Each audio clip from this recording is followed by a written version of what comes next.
သာသနာတော်နှစ်2554ခုနှစ်ကောဇာတက္ကရာ1382ခုနှစ်နတ်တော်လဆန်း17ရက်2010ခုနှစ်ဒီဇင်ဘာ18ရက်အင်းစိန်မြို့နယ်ရွာမအနောက်အမှတ်9နယ်မြေတန်တိဒုက္ခဓမ္မယုံဝါတွင်ဆွမ်းလောင်းအောင်ပွဲဓမ္မပူဇာသဘင်၌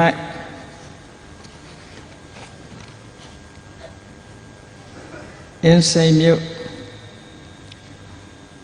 နှစ်ဖက်သောမိဘများအမှုထား၍ဥကိုကိုဦးတော်အေးမြင့်သမီးမအင်ချင်းမွေမအိနန္ဒဝင်းတာမောင်မင်းသိန်းကျော်မိသားစု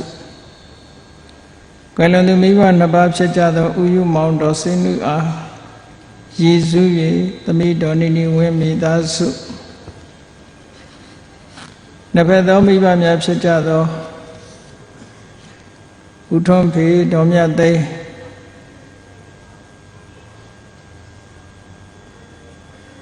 ကွယ်လွန်သူဥသိမ်းတော်ကြည်တို့အားအမှုထား၍ဥလဆိုးတော်ငိမ့်သမီးမမျိုးမျိုးခိုင်မတင်မျိုးခိုင်မသိန်းခိုင်မိသားစုရွာမစိုးလီရှယ်ကွမ်းရမိသားစုရွာမအလယ်မိခင်ကြီးတော်ဝင်းချီအသက်88နှစ်ပြည့်မွေးနေ့အထိမ်းအမှတ်ရဲစွမ်းတတ္တိဗီဒီယိုယုံမိသားစုတို့ဤအမတဒါနဓမ္မဒါနအဖြစ်ဖြင့်ဟောကြားအပ်သောဗုဒ္ဓစွမ်းအားဉာဏ်7ပါးအကြောင်းတရားဒေသနာတော်ဒီကနေ့ညဓမ္မသဘင်ခန္ဓာကိုရွှေဘုန်းတော်သခင်ရှင်တော်မြတ်ဖရာ၏မဟာကရုဏာဂုဏ်ကိုအာယုံပြုကာတိကျူဖွဲ့ဆိုအပ်သောဝန္ဒနာပနာမအာတိတဂါထာကိုရွတ်ဆိုပူဇော်ခြင်းဖြင့်စတင်ကြရအောင်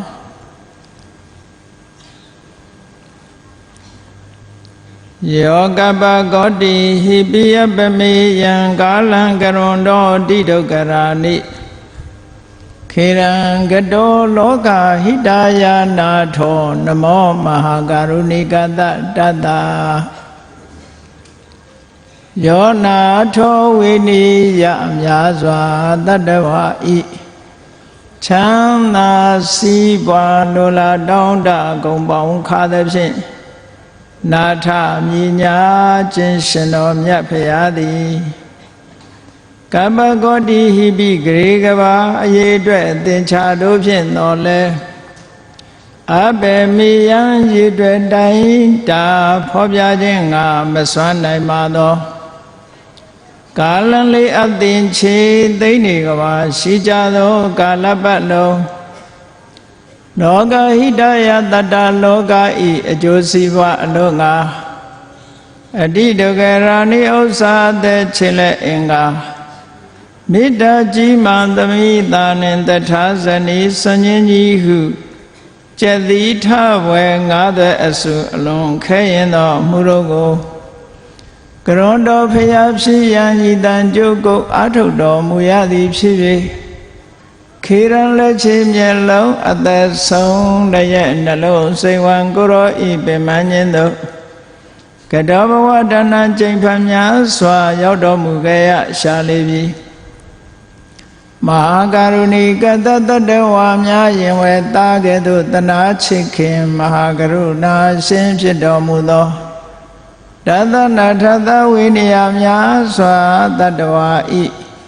ချမ်းသာစီးပွားလိုလားတောင်းတအကုန်ပေါင်းခါသဖြင့်နာထမြညာထိုးရှင်တော်မြတ်ဖရာအားနမောယုတိပြောင်းမှန်ကိုလျော်၍ကရောယုကျိုးရှိခိုးခြင်းသည်အထုဘဝတုစင်စစ်မသွေဖြစ်ပါစေတည်း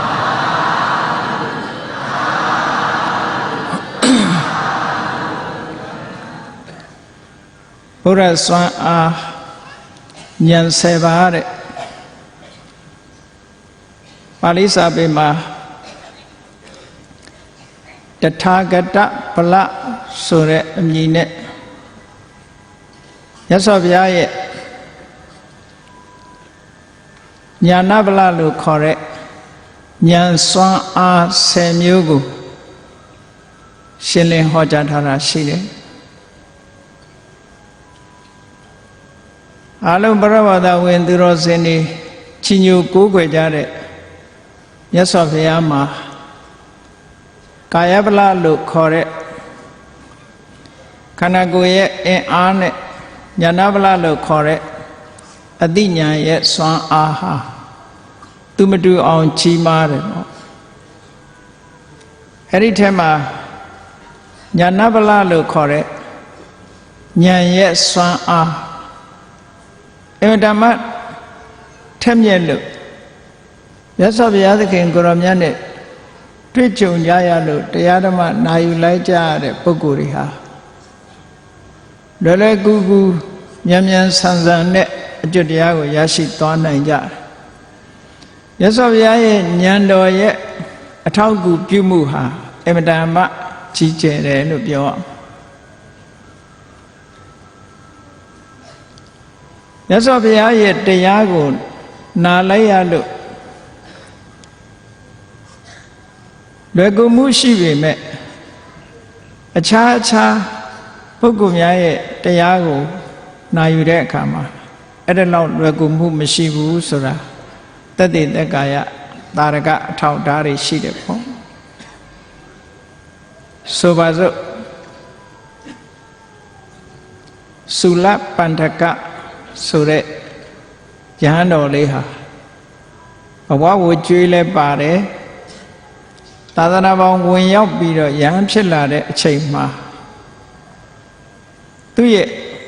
အသိဉာဏ်တွေဟာအမတန်မှလေးလံထိုင်မိုင်းသွားတယ်လေးလံထိုင်မိုင်းသွားသည့်အတွက်ကြောင့်ဂါထာလေးတစ်ပုဒ်ကိုလေးလကြက်ထတောင်းနောက်တစ်ပိုက်ပြောင်းလိုက်ရင်ရှေ့ဘက်ကပျောက်သွားပြီးတော့ဂါထာလေးတစ်ပုဒ်ကိုလေးလကြက်ထမရနိုင်ဘူးမရနိုင်သည့်အတွက်ကြောင့်သူ့ရဲ့နောင်တော်ကသာသနာတော်နဲ့မတန်ဘူးအိမ်ပြန်တော့လို့ခိုင်းလိုက်တဲ့အချိန်မှာမြတ်စွာဘုရားသခင်ကိုရောမြတ်ကသူ့ရဲ့အသိဉာဏ်တကားကိုဘယ်လိုဖွင့်ပေးရမလဲဆိုတာမြတ်စွာဘုရားကသိသူ့ရဲ့နောင်တော်မဟာပန္တကလို့ဆိုတဲ့ယန္တာကြီးကဒီဉာဏ်မရှိဘူးမရှိသည့်အတွက်ကြောင့်သူညီတော်သာသနာတော်နဲ့မတန်ဘူးအိမ်ပြန်ခိုင်းပြီမဲ့လို့မြတ်စွာဘုရားသခင်ကိုရောမြတ်ကဘယ်လိုဉာဏ်ကြီးဉာဏ်သွေးတွေတက်လာအောင်လုပ်ရမယ်ဆိုတာသိရှိတော်မူတဲ့အတွက်ကြောင့်တကူတော်နဲ့ဖန်ဆင်းထားတဲ့ဘဝပိုင်းလေးပေးပြီးအဲ့ဒီဘဝပိုင်းလေးကိုဩရတကတိုင်းရှုစေပြီးတဲ့အခါမှာစတုထဇံဒီရရှိပြီးတဲ့နောက်ဝိပဿနာသို့ကူးပြောင်းခြင်းဖြင့်ရှင်သုလဗံဟာတခဏလေးအတွင်းမှာပဲဉာဏ်ဉာဏ်သေးတွေထက်ထက်မြက်မြက်နဲ့တက်ပြီးတော့မဲ့လေးပါဖို့လေးပါမျက်မှောက်ပြုပြီးတော့ယန္တာဖြစ်သွားတယ်လေဒါမြတ်စွာဘုရားရဲ့ဉာဏ်တော်ဆိုတာအမှန်တမ်းစွမ်းပကားကြီးမားတယ်ပေါ့ပြီးတော့အလုံးသိကြတဲ့အတိုင်းသွဏကာရဗုဒ္ဓ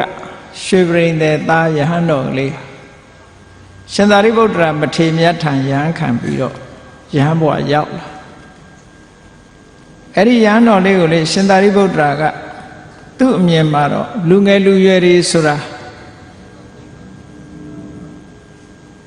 အလှအပကိုမမောတတ်တယ်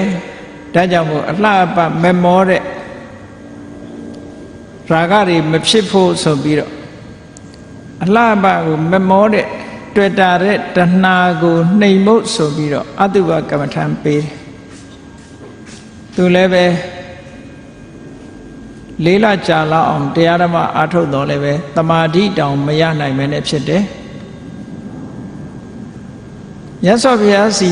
ရောက်သွားတဲ့အခါကျတော့သူ့ရဲ့ဘဝဇာတ်ကြောင်းကိုမြတ်စွာဘုရားကပြန်ပြောင်းဆင်ခြင်သုံးသပ်လိုက်တဲ့အခါ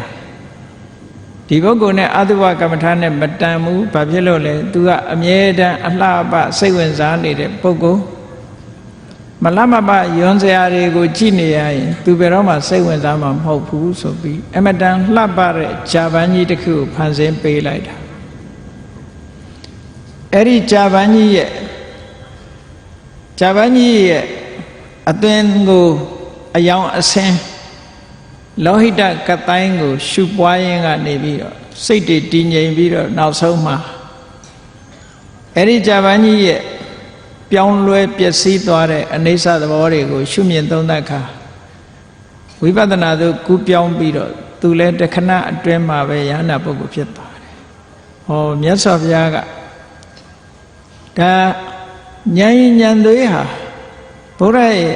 ဉာဏ်တော်ဟာသူမတူအောင်ထက်မြက်တာမို့ကျန်တဲ့ပုဂ္ဂိုလ်တွေနဲ့ရှင်လို့မရဘူးဆိုတာအမတန်မှဘုန်းကြီးတို့တွေသိရှိပြီးတော့ကြီးညိုကြရမှာပေါ့နော်စာပေကျမ်းဂန်မှာတထာဂတဗလလို့သုံးတယ်တထာဂတဆိုတာမြတ်စွာဘုရားကိုရည်ညွှန်းတဲ့စကားလုံးတစ်ခုပဲထေရဝါဒဗုဒ္ဓသာသနာမှာတော့တထာဂတလည်းသုံးတာပဲသမ္မာသမ္ဗုဒ္ဓလည်းသုံးတာပဲဗုဒ္ဓလည်းသုံးတာပဲသို့သောအထူးအားဖြင့်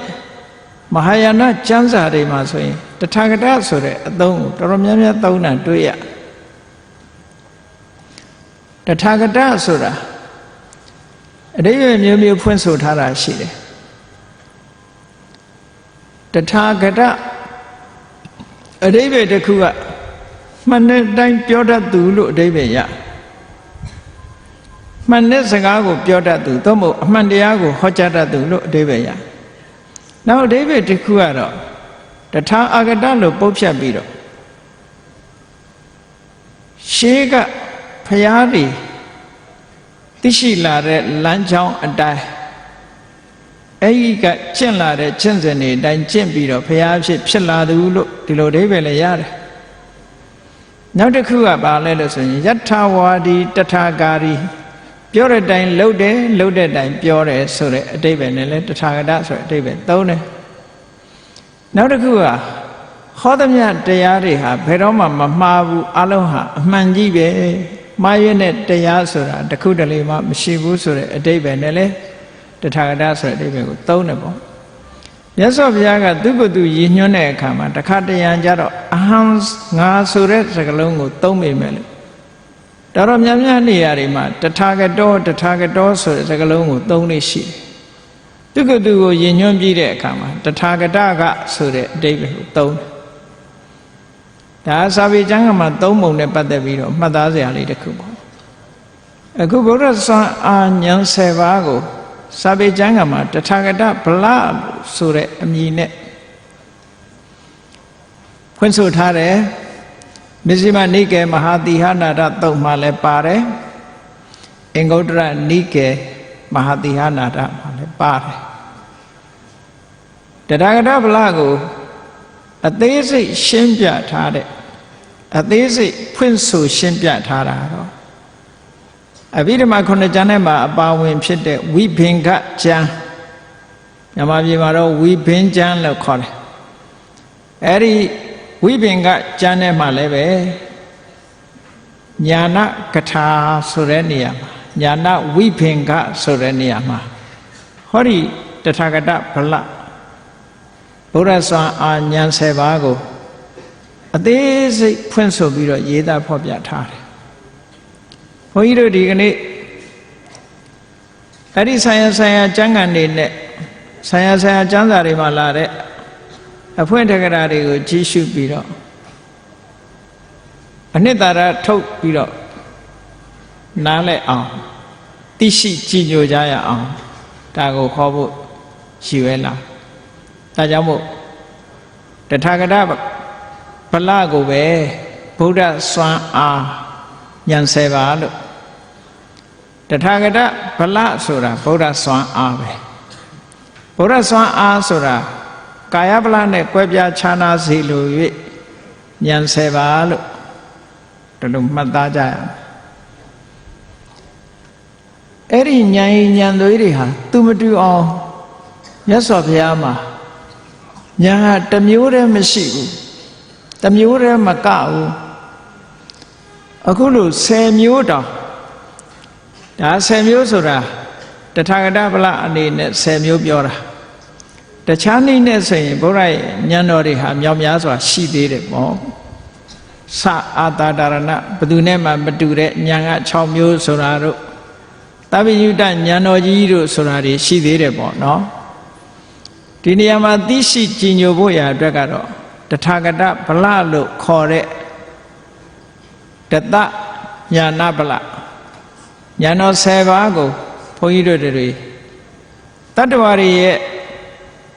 တတ္တဝါတွေကိုခြေချွတ်တဲ့အခါမှာမြတ်စွာဘုရားတရားဟောတဲ့အခါမှာအသုံးပြုတဲ့ဒီဉာဏ်တော်ကြီး10မျိုးဟာအမှန်တမ်းသိရှိကြည်ညိုဖို့ကောင်းတယ်ဒီဉာဏ်တော်ကြီး10ပါးကိုအသုံးပြုပြီးတော့မြတ်စွာဘုရားသခင်ကိုရောမြတ်ဟာတတ္တဝါတွေရဲ့အကျိုးဝိနည်းတတ္တဝါတွေကိုနားလည်အောင်တန်တရားဝကလွတ်မြောက်အောင်ထူးခြားတဲ့အသိဉာဏ်တွေရအောင်ဆိုပြီးတော့ရှင်းလင်းဟောကြားတော်မူတာ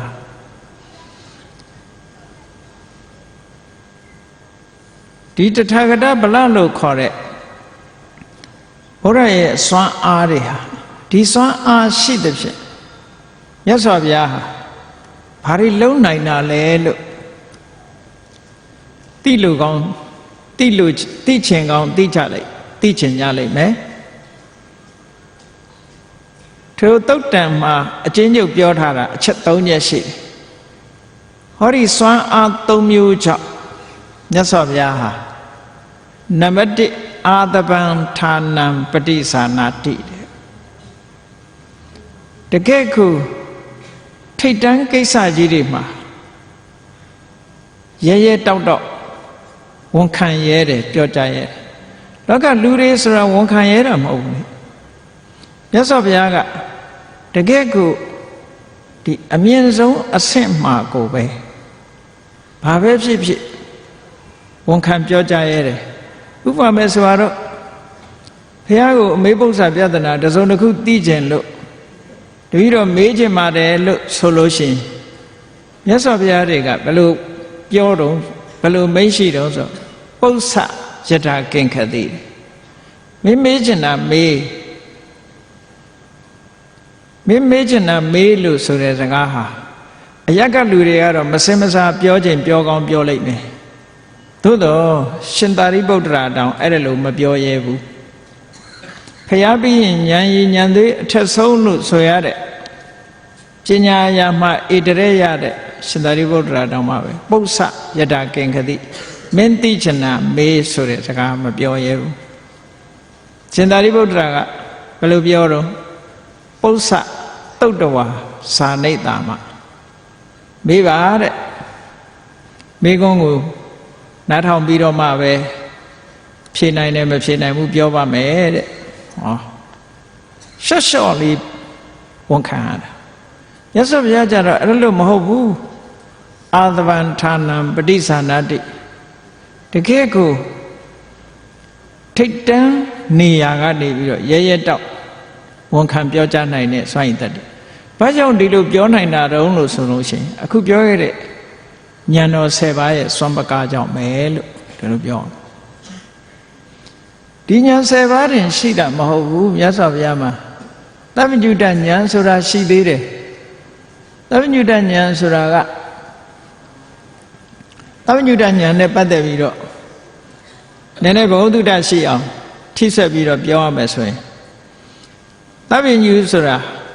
အရာခတ်သိမ်းကိုသိတယ်လို့ဒီလိုပြောတာအရာခတ်သိမ်းကိုသိတဲ့ဉာဏ်ကိုသဗ္ဗညုတဉာဏ်လို့ဒီလိုခေါ်တာကောင်းပြီသဗ္ဗညုတဉာဏ်ကိုအဲ့ဒီခေတ်ကာလတုန်းကမြတ်စွာဘုရားနဲ့တခေတ်တည်းပေါ်လာတဲ့ဘာသာရေးခေါင်းဆောင်လို့ပြောရမယ်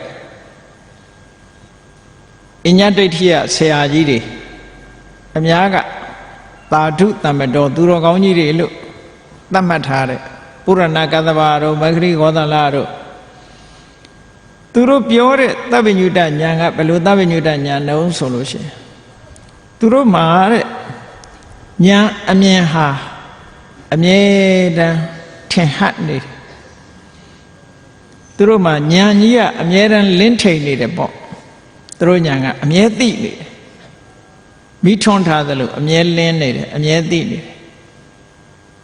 ဘယ်လောက်ထိအောင်အမြဲသိနေတော့ဆိုသွားနေရင်လည်းသိတယ်ထိုင်နေရင်လည်းသိတယ်ရပ်နေရင်လည်းသိတယ်လျောင်းနေရင်လည်းသိတယ်နောက်ဆုံးကြတော့အိတ်နေရင်လည်းသိတယ်ဆိုတော့သူတို့ဉာဏ်ကအိတ်နေတုံသိတဲ့ဉာဏ်ဆိုဘယ်လိုလုပ်ဖြစ်လဲဟောအိတ်နေရင်လည်းသိတယ်နိုးနေရင်လည်းသိတယ်တဲ့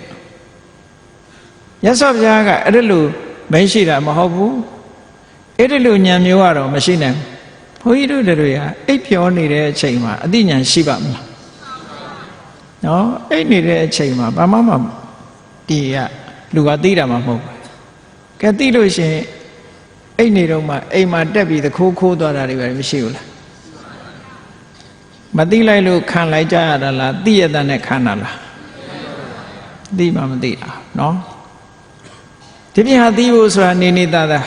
ကိုအိပ်ပျော်နေတဲ့အချိန်ဘာလို့တော့မှတော့မသိလိုက်အဲ့တော့သူတို့ဒီဆရာကြီးတွေကတော့သူတို့အိပ်ပျော်နေရင်လည်းသူတို့အသိဉာဏ်ကြီးဟာလင်းထိန်နေတယ်တဲ့ဆိုတော့အဲ့ဒီသဗ္ဗညုတဉာဏ်မျိုးကိုတော့ဘုရားကလက်မခံဘူးမြတ်စွာဘုရားလက်ခံတဲ့သဗ္ဗညုတဉာဏ်ဆိုတာဘယ်လိုတော့ဆိုရင်သိခြင်းလို့ကြည့်လိုက်ပြီဆိုလို့ရှိရင်အကာအကွယ်မရှိဘူးဘယ်ကိစ္စသိခြင်းဘလောက်ကွာလန်းတဲ့အရာကကိစ္စပဲသိခြင်းဘလောက်ဝေးလံတဲ့အတိတ်ကဟာပဲသိခြင်းဘလောက်ဝေးလံတဲ့အနာဂတ်ကပဲသိခြင်းလို့ကြည့်လိုက်လို့ရှိရင်မြတ်စွာဘုရားရဲ့ဉာဏ်တော်ကြီးဟာအတားအဆီးပိတ်ပင်မရှိဘူးကုန်သိတယ်လို့ဒီလိုပြောတာနော်ဆိုလိုတာကအသုံးချမယ်ဆိုရင်အဟံတားလုံးနိုင်တဲ့အရာမရှိဘူးဘုန်းကြီးတို့တွေရဲ့အသိဉာဏ်ဆိုတာက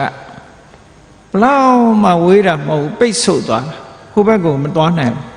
ကိုသိတာနည်းနည်းလေးတယ်တထွားတမိုက်လောက်တင်သိတယ်ဟိုဘက်ရောက်ဖို့တော်ရခက်တယ်နော်သိဖို့ဆိုတာမတန်ခက်တယ်မြတ်စွာဘုရားကသိခြင်းလို့ကြည့်လိုက်တာနဲ့တပြိုင်နက်အပိတ်ဆို့အတားအဆီးဘာမှမရှိအကုန်သိတယ်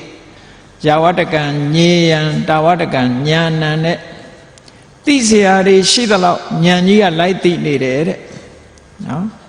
ယာဝတကံညာဏံတာဝတကံညေယံနဲ့အသိဉာဏ်ကြီးရှိသလောက်သိเสียတွေကလည်းပေါ်ဘုန်းကြီးတို့တွေမှာတော့သိเสียတွေကတပုံကြီးသိတာလေးကနည်းနည်းလေးဟောဒီလိုဆွလို့တာနော်သိเสียတွေကမရေမတွက်နိုင်လောက်အောင်များတယ်သိတဲ့ဉာဏ်ကနည်းနည်းလေးပဲရှိတယ်။ဩမြတ်စွာဘုရားရဲ့ဉာဏ်တော်ကြီးတွေဟာဒီလိုရှိတာဟုတ်။သဗ္ဗညုတဉာဏ်ကတော့သိကျင်တာအကုန်သိတယ်။အခုပြောမဲ့တသဗ္ဗလဉာဏ်ဆိုတာကြတော့တထာဂတဗလဆိုတာကြတော့ဆံရကိစ္စလေးတွေကိုသူကတစ်ခုစီမတူညီတဲ့အချက်တွေကိုသိတာ။ဒါလည်းလိုအပ်တာပဲ။သူကိစ္စနဲ့သူခွဲခြားပြီးတော့သိတာအကုန်လုံးခြုံသိတဲ့ဉာဏ်ကတစ်မျိုးတစ်ခုစီမှာထူးခြားသိတဲ့ဉာဏ်ကတစ်မျိုးလို့ဒီလိုမှတ်ရမှာပေါ့အဲ့တော့မြတ်စွာဘုရားဟာနံပါတ်1အာသဗန္ဌာနံပฏิဇာနာတိတဲ့တကယ်ကိုထိတ်တန်းအကျဆုံးနေရာကိုပါဝန်ခံပြောကြားနိုင်တဲ့ဝန်ခံနိုင်တဲ့စွမ်းရည်တတိရှိတယ်ဘာကြောင့်ဝန်ခံနိုင်တာတော့ဆိုဒီဉာဏ်ကြောင့်ပဲဒီဉာဏ်တွေကြောင့်ဝန်ခံနိုင်တာတဲ့နောက်ဒုတိယကနံပါတ်2ကဘာတော့ဆိုပရိတာတုတိဟနာတံနတ္ထတိပရိသတ်ရဲ့အလဲမှာမကြောက်မရွံ့ဟောပြောရဲတယ်ဒါလူတွေကထင်တယ်ပဲတချို့လဲဟောပြောတာပဲပေါ့နော်ပရိသတ်ထဲမှာမကြောက်ဘူးပရိသတ်မကြောက်ထိုင်းဒါမျိုးဆိုလိုတာမဟုတ်ဘူးနော်ပရိသတ်ဆိုတာ तू မကြောက်တာလူပရိသတ်ပဲမကြောက်ရှိမယ်မြတ်စွာဘုရားကမကြောက်မရွံ့ရဲဝံ့ပြောနိုင်တယ်ဆိုတာဘုံတကူအလွန်ကြီးတဲ့နတ်မြတ်ပရိသတ်ကိုလည်းမကြောက်ဘူးလူတွေကအဲ့ဒါနတ်မြတ်မပြောနဲ့တရေတကောင်လာရင်အကုန်ထပြေးကုန်ပါနော်အဲ့ဒီမှာ ဒီပရိသတ်သူတိဟနာရနရတိဆိုတာတမန်ပရိသတ်ကလေးမှမကြောက်တာကိုဆိုလိုတာမဟုတ်ဘူးပရိသတ်ဆိုတဲ့နေရာမှာအိုးလူပရိသတ်တယ်မကဘူးတကယ်ကိုလူထဲမှာလည်းပဲမင်းဆိုရာစာပရိသတ်အထက်တန်းကြလာတဲ့ဗြဟ္မဏပရိသတ်တွေထက်တန်းကြတဲ့ပညာရှိတွေနတ်ပြည်ကနတ်ပရိသတ်တွေဗြဟ္မာတွေအဗဒံဘုရားကိုကြီးတဲ့အစွမ်းထက်တဲ့ဒီလိုပရိသတ်တွေခြားထဲမှာကိုပဲရဲဝန်းတဲ့စကားကိုပြောနိုင်ကြည့်လေမြတ်စွာဘုရားကတခါတော့ကပကဆိုတဲ့ဗြဟ္မာကြီးအောင်ကြီး၈ပါးထဲမှာပါတယ်ပကဆိုတဲ့ဗြဟ္မာကြီးဟာနတ်ပြည်သူဗြဟ္မာပြည်မှာသူဘာတွေပြောနေတုံးဆိုလို့ရှိရင်သူကပြောတယ်သူနဲ့တွေ့တဲ့ဗြဟ္မာတွေတိုင်းကိုပြောတယ်ဟေးဒီဗြဟ္မာဘုံဟာနေဆထာဝရဘယ်တော့မှပြောင်းเสียမလို့တော့ဘူးဘယ်တော့မှပြောင်းရွှေ့တာမရှိတော့ဘူးဒါတို့ဟာနေဆထာဝရထာဝရနေရာမဲ့ဘုံကြီးတို့ရောက်နေပြီလို့ဒါလိုပြောတယ်သူပြောနေတာတွေကိုမြတ်စွာဘုရားကကြားရတဲ့အခါမှာဒီဗြဟ္မာကြီးကိုတော့ငါတက်ပြီးတော့ဆုံးမရအောင်မယ်ဆိုပြီးတော့ကြွသွားတယ်မြတ်စွာဘုရားလာတယ်ဆိုကြတဲ့ကဟိုကအံ့ဩသွားတယ်အံ့ဩသွားတော့ခုခေတ်လိုပြောရင် welcome လုပ်တယ်ပေါ့နော်ကြိုးဆိုတယ်ကြိုးဆိုတဲ့အခါမှာသူကဘာပြောတော့ဆိုရင်အရှင်ဂေါရမကြွလာတာအလွန်ကောင်းဒီဘုံဟာနေဆထာဝရဘုံပဲဘယ်တော့မှမအိုဘူးဘယ်တော့မှမနာရဘူးအလွန်ခိုင်မြဲတဲ့နေရာပဲနဲ့ပြောတော့မြတ်စွာဘုရားကဘာပြောတော့ဆိုရင်ဟေးဘဂဗြဟ္မာဆိုတာတော်တော်ကိုမသိတဲ့မောဟတွေဖုံးပြီးအဝိဇ္ဇာတွေဖုံးနေတာပဲဘာမှမသိတဲ့ဗြဟ္မာကြီးပဲနဲ့ဗြဟ္မာပရိသတ်ကြားထဲမှာဘာမှမသိတဲ့လူလို့ဘာမှမသိတဲ့ဗြဟ္မာလို့အဝိဇ္ဇာကတော့အဝိဇ္ဇာမှောင်ထဲရောက်နေသူလို့ပြောခံလိုက်ရတဲ့အခါဘုန်းကြီးတို့တွေပဲစဉ်းစားကြည့်လူပရိသတ်ထဲမှာမင်းဘာမှသိတဲ့ကောင်မဟုတ်ဘူးလို့ပြောခံရရင်ဘယ်နဲ့နေပါအေးပကဗြဟ္မာကြီးဟာလဲသူ့အဲ့ဒါလို့ပြောခံလိုက်ရအဲ့ဒါလို့ပြောနိုင်တယ်ဆိုတာရမ်းပြောတာမဟုတ်ဘူးသူ့အကြောင်းကိုအကုန်သိတာသူ့အကြောင်းဆိုတာသိဖို့အမတန်ခက်ရင်းနေဘာလို့ဆိုတော့သူ့တက်တန်းကဘလောက်ကြာတော့ဆိုတမိတ်တမောကြီးကဘာချီကြာတာကိုအဲ့ဒါကိုရသော်ဗျာဟောနိုင်မင်းဟာဒီဗြဟ္မာဘုံမရောက်ခင်ကဘယ်ဘုံကသေးလာတာအဲ့ဒီဗြဟ္မာဘုံမှာမင်းအသက်ဘလောက်ကဘာပေါင်းဘလောက်အသက်ရှိခဲ့တယ်အခုဒီကဘာရောက်ဒီမှာအသက်ဘလောက်ရှိမယ်ဒီကတည်ရင်မင်းဘယ်သွားမယ်ဘာဖြစ်လို့ဗြဟ္မာပြည်ကိုရောက်လာတယ်ဆိုတာကအစဟိုးဖုံးကွယ်နေတဲ့အတိတ်ကသမိုင်းကြောင်းရာဆိုရင်သူ့ရဲ့ဘဝဖြစ်စဉ်တွေကိုပါမြတ်စွာဘုရားဟောတာပြန်ပြောပြအဲ့ဒါပြောနိုင်လို့ရဲတင်တာပေါ့နော်မတိဘဲနဲ့ပြောလို့မရဘူးဒါကြောင့်မို့ပရိတာတုတိဟနာရံနတတိဆိုရဲတင်တဲ့စကားကိုပြောနိုင်တယ်ဆိုတာဟောဒီဉာဏ်ရဲ့အစွမ်းပကားကြောင့်ပြောနိုင်တာကိုမတိဘဲနဲ့ဟိုလိုဒီလိုလုပ်လို့မရဘူးလေဟောနောက်တစ်ခုကဘာတော့တတိယအချက်ကဗြဟ္မစက္ကံပဝတေတိတဲ့ဗြဟ္မစက္ကဆိုတာဓမ္မစက္ကပဲဓမ္မစက္ကတို့ဗြဟ္မစက္ကတို့ဆိုတာဘာကိုပြောတာတော့လို့ဆိုလို့ရှိရင်ပฏิဝေဒဉာဏ်နဲ့ဒေသနာဉာဏ်ကိုပြောတာပฏิဝေဒဉာဏ်ဆိုတာကိုယ်တိုင်ထိုးထွင်းပြီးတော့သိတဲ့ဉာဏ်ကိုပฏิဝေဒဉာဏ်လို့ခေါ်တယ်ပฏิဝေဒဉာဏ်ရပြီးတဲ့နောက်မှာဒေသနာဉာဏ်ဆိုတာအများနာလဲအောင်ရှင်းလင်းပြောကြားတဲ့ဉာဏ်မျိုးကိုဒေသနာဉာဏ်လို့ခေါ်တယ်အဲ့ဒီနေရာမှာပฏิဝေဒဉာဏ်ဆိုတာတရားဓမ္မကျင့်သုံးလို့ကိုယ်တော်တိုင်ဖျားဖြစ်လို့ရောက်လာပြီထိုးရင်းသိတဲ့ဉာဏ်ရလာပြီရလာပြီးတဲ့အခါမှာတတ္တဝါတွေရဲ့အကျိုးကိုတည်ပိုးဖို့ကြတော့ဒေသနာဉာဏ်တော်ကိုအသုံးချတာအဲ့ဒီဒေသနာဉာဏ်တော်ကြီးစတင်လဲပတ်ပြီးဖြစ်ပေါ်စေတာကိုပဲဓမ္မစက္ကံပဝတေတိလို့ပြောတာဓမ္မစက္ကပဝတ္တနာတုတ်ဆိုတာအဲ့ဒါကိုရည်ညွှန်းတာဓမ္မစက္ကဆိုတာဘာကိုပြောတာတုံးဆိုရင်ဒေသနာဉာဏ်ကိုပြောတာ အဲ့ဒီဒေသနာဉာဏ်ကြီးကိုစတင်အသုံးချပြီးတော့တတ္တဝါတွေနားလည်အောင်ရှင်းပြပြီးဆိုတာကိုဓမ္မစက္ကံပောတနာလို့ပြောတာနော်အဲ့တော့ဒေသနာဉာဏ်တော်ကြီးကိုစတင်ပြီးတော့အသုံးချနိုင်တယ်ဆိုတာဟာပฏิဝေဒဉာဏ်မရှိဘဲနဲ့လည်းမရဘူးအခုပြောခဲ့တဲ့တထာဂတဗလာလို့ဆိုတဲ့ဗုဒ္ဓရဲ့စွမ်းအားဉာဏ်7ပါးနဲ့ကင်းပြီးတော့လည်းမဖြစ်နိုင်ဘူးတဲ့အဲ့တော့တရားဓမ္မကိုရှင်းပြတယ်ဆိုတာလွယ်တာမဟုတ်ဘူးဘုန်းကြီးတို့တွေတရားဟောတယ်ဆိုတာဘုရားဟောတဲ့တရားတွေကနေပြီးတော့ယူဟောနေတာကိုသိလို့ဟောတာမဟုတ်ဘူးမြတ်စွာဘုရားသခင်ကိုရောမြတ်ဟောတယ်ဆိုတာကတယံအဘိညာသစ္စိကတ္တဝပဝေထေမိတဲ့မြတ်စွာဘုရားထိုသုတ်တန်နေမှာမေးရှိတယ်ရှိတယ်ငါအခုပြောနေတာတယံအဘိညာကိုယ်တိုင်သိပြီးဟောတာသူများစီကတဆင့်ကြားတာတွေပြောတာမဟုတ်ဘူးရာဇဝင်နဲ့ပါလို့ပြောတာမဟုတ်ဘူးစာအုပ်ထဲပါလို့ပြောတာမဟုတ်ဘူးဟုတ်ကလား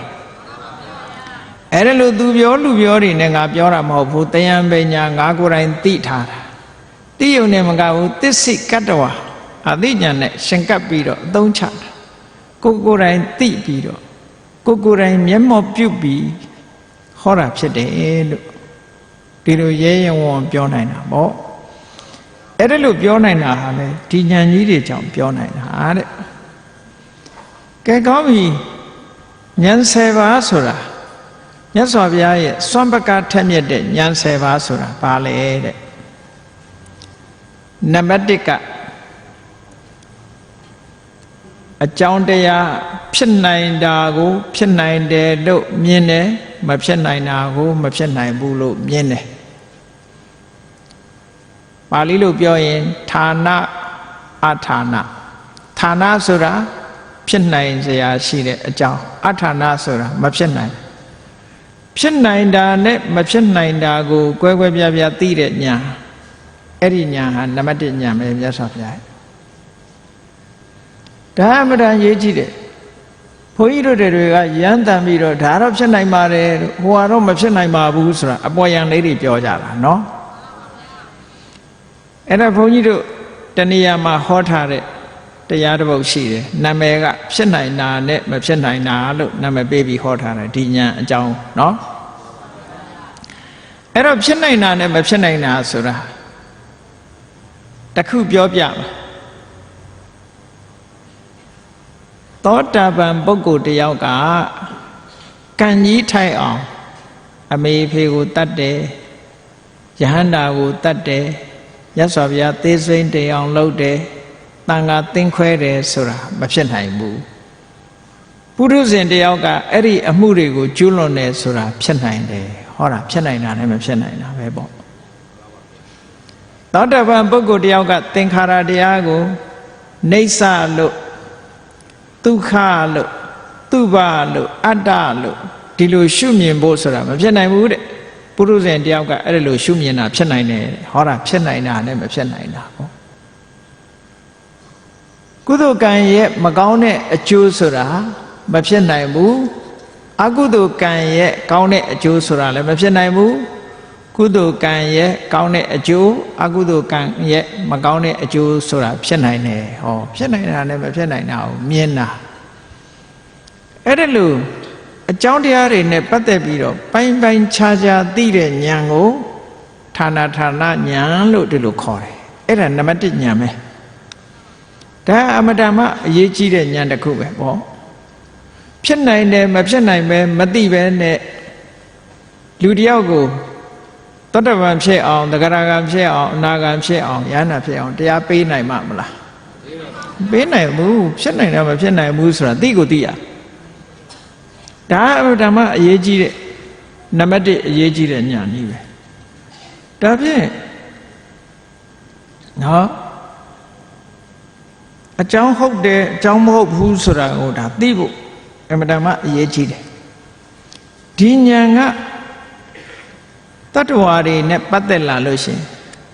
ဘာကိုသိတာတုံးလို့ဆိုလို့ဆိုပါတော့တဝိတယောက်ကိုတရားဟောရမယ်ဆိုလို့ရှင်မြတ်စွာဘုရားဒီဌာနဌာနဉာဏ်ဖြစ်နိုင်တာမဖြစ်နိုင်တာနဲ့သူကြည့်ဘာကိုကြည့်လဲဆိုလို့ရှင် ကိလေသာဝရဏရှိမရှိကြည့်ကိလေသာဆိုတဲ့ကိလေသာဝရဏဆိုတာနိယတမိစ္ဆာဒိဋ္ဌိတို့လိုဟာမျိုးစောစောမြဲမြဲမှားယွင်းနေတဲ့အယူရှိတဲ့ပုဂ္ဂိုလ်တယောက်ဒီဘဝမှာကျွတ်တန်းမဝင်နိုင်ဘူးကျွတ်တန်းဝင်နိုင်တယ်မြတ်စွာဘုရားသိတယ်ဟုတ်ကဲ့လားအဲ့ဒါလို့မဟုတ်လို့ရှိရင်ကျွတ်တန်းမဝင်နိုင်တဲ့ပုဂ္ဂိုလ်သွားတရားဟောမောယုံမရှိမှာပေါ့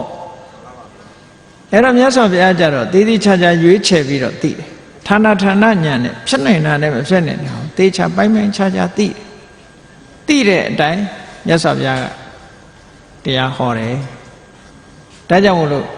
ဒီဉာဏ်ဟာအကြောင်းဟုတ်တယ်မဟုတ်ဘူးဖြစ်နိုင်တာနဲ့မဖြစ်နိုင်တာကိုသိတဲ့ဉာဏ်မို့သူဟာအရေးတကြီးလိုအပ်လို့တတ္တဝါတယောက်ကိုခြေချွတ်တော့မယ်တရားဟောတော့မယ်ဆိုရင်ဒီဉာဏ်ဟာပထမဆုံးလိုအပ်သည့်အတွက်ကြောင့်ပထမနေရာမှာထားတယ်ဒါနဲ့အရင်ကြည့်တယ်ဆိုပါစို့ဒီကိလေသာဝရဏလို့ဆိုတဲ့နိယတမိစ္ဆာဒိဋ္ဌိစုပ်ပိတ်ခံထားရတဲ့ပုဂ္ဂိုလ်တယောက်ဟာဒီဘဝမှာဘလောက်ပဲတရားနာဘယ်တော့မှကျွတ်ဖို့မရှိနိုင်ဘူးเนาะကျွတ်နိုင်စရာအကြောင်းမရှိဘူးအဲ့ဒါမျိုးရှိမရှိကိုမြတ်စွာဘုရားကြည့်ရဒီလိုဆိုလို့လားเนาะဒါကဌာနဌာနဉာဏ်နဲ့ပတ်သက်ပြီးတော့တစ်ခုမှတ်ဖို့ပထမဆုံးဉာဏ်လို့ဒီလိုမှတ်နောက်ဒုတိယဉာဏ်ကဘာတုံးလို့ဆိုတော့အတိတ်အနာဂတ်ပစ္စုပန်အတိတ်တုန်းကလုပ်ခဲ့တဲ့ကံတရားအနာဂတ်မှာလုပ်မဲ့ကံတရားပစ္စုပန်မှာဖြစ်လာတဲ့ကံတရားအဲ့ဒီကံတရားတွေရဲ့အကျိုးတရားနဲ့ပတ်သက်လာပြီးတော့အကျိုးပေးမယ်မပေးဘူးဆိုတာကိုမှန်မှန်ကန်ကန်သိတဲ့ဉာဏ်နဲ့အဲ့တော့အကျိုးပေးတယ်ဆိုတဲ့နေရာမှာမြတ်စွာဘုရားကဟောတယ်အကုသိုလ်ဆိုရင်မကောင်းတဲ့အကျိုးပေးတယ်ကုသိုလ်ဆိုရင်ကောင်းတဲ့အကျိုးပေးတယ်ဒါဖြင့်အဲ့ဒီကံဟာဒါက the law of ကမ္မနိယမ the law of ကမ္မနိယမသဘောကိုပြောတာကံရဲ့သဘာဝနိယမတရားကိုပြောတာကောင်းတာကကောင်းကျိုးမကောင်းတာကမကောင်းကျိုးဟုတ်ပြီအဲ့ဒီမှာအကျိုးပေးမဲ့ကံလားအကျိုးမပေးမဲ့ကံလားဆိုတာတမန်ပုဂ္ဂိုလ်မသိဘူးเนาะမြတ်စွာဘုရားကြတော့သိတယ်ဌာနသောဟေတုသောတဲ့အခြေအနေနဲ့အကြောင်းတရားကိုပိုင်ပိုင်ခြားခြားသိတယ်ဆိုပါစို့ဥပမာတစ်ခုကြည့်မြန်မာနိုင်ငံထဲမှာမုန်တိုင်းဝင်လာတော့မယ်ပင်လယ်အော်ကမုန်တိုင်းဝင်တော့မယ်ဆိုလို့ရှိရင်မုန်တိုင်းအခြေပြုတ်နေတာမရှိဘူးလားဟုတ်မှာအဲ့ဒီအခြေပြုတ်နေတာကိုကြည့်ပြီးတော့ဒီမှာဝင်လိမ့်မယ်မဝင်ဘူးမှန်းဆပြီးတော့ပြောကြတယ်မဟုတ်လားအခြေအနေကိုကြည့်ပြီးတော့ပြောရဖြစ်ပေါ်နေတဲ့အရာတစ်ခုကိုအခြေအနေကြည့်ပြောတာမြတ်စွာဘုရားကြတော့လူတယောက်ဟာအခုဘာတွေလုပ်နေလဲအဲ့ဒီလုံနေတဲ့ပုဂ္ဂိုလ်တရားဟာသူလုံနေတဲ့အလုပ်ကိုကြည့်မယ်ဆိုလို့ရှိရင်ဒီကံရဲ့အကျိုးတရားကိုသူခံရမယ်မခံရဘူးဆံရမယ်မဆံရဘူးကိုမြတ်စွာဘုရားတတ်အပြောလို့ရတယ်အကုသိုလ်ဆိုတာမကောင်းတဲ့အကျိုးကိုပေးတယ်ဆိုတဲ့နေရာမှာမြတ်စွာဘုရားကအကုသိုလ်ကမကောင်းတဲ့အကျိုးပေးတယ်လို့ဆိုပေမဲ့လို့တဲ့ကတိဒီပထမမှာကတိတံပတ္တိလို့ခေါ်တဲ့ကောင်းတဲ့ဘဝရောက်နေတဲ့အချိန်ဆိုလို့ရှိရင်အကုသိုလ်ကအကျိုးမပေးဘူးကတိတံပတ္တိကဖယ်ရှားထားလို့အကုသိုလ်ကအကျိုးပေးလို့မရဘူးနောက်တစ်ခါကာလတံပတ္တိလို့ဆိုတဲ့အချိန်ကောင်းနဲ့ကျုံနေလို့ရှိရင်လည်းအကုသိုလ်ကအကျိုးပေးလို့မရဘူးတဲ့ဥပတိတံပတ္တိလို့ခေါ်တဲ့လူရဲ့ခန္ဓာကိုယ်အနေအထားကပြည့်စုံပြီးတော့နေလို့ရှိရင်လည်းအကုသိုလ်ကအကျိုးပေးလို့မရဘူးတဲ့အကျိုးပေးခြင်းပေမဲ့လို့အကျိုးပေးလို့မရဘူးအဲ့ဒါနောက်တစ်ခုကပယောဂတံပတ္တိကျိုးပန်းအထုံးမှု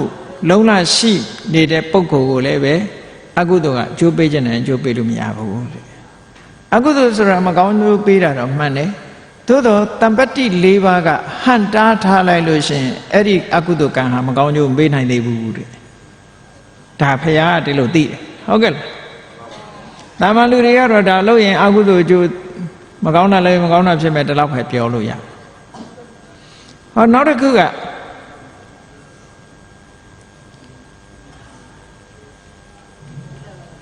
အကုသိုလ်ဟာဝိပတ္တိရှိလာပြီဆိုလို့ရှိရင်တော့ဝိပတ္တိ၄မျိုးနဲ့ကျုံလိုက်ရင်အကျိုးပေးတယ်တဲ့တမ္ပတ္တိနဲ့ကျုံလို့ရှိရင်တမ္ပတ္တိရဲ့အဟံတားကြောင့်သူအကျိုးမပေးနိုင်ထို့တူပဲကုသိုလ်ကလည်းပဲနော်တမ္ပတ္တိနဲ့ကျုံတဲ့အခါမှအကျိုးပေးတယ်ဝိပတ္တိနဲ့ကျုံတဲ့အခါမှာဝိပတ္တိရဲ့အဟံတားကြောင့်ဆိုပါစို့လူတယောက်ဟာကုသိုလ်ကံတွေရှိတော်လဲပဲမကောင်းတဲ့ဘဝရောက်နေတယ်မကောင်းတဲ့အချိန်မှာလူဖြစ်တယ်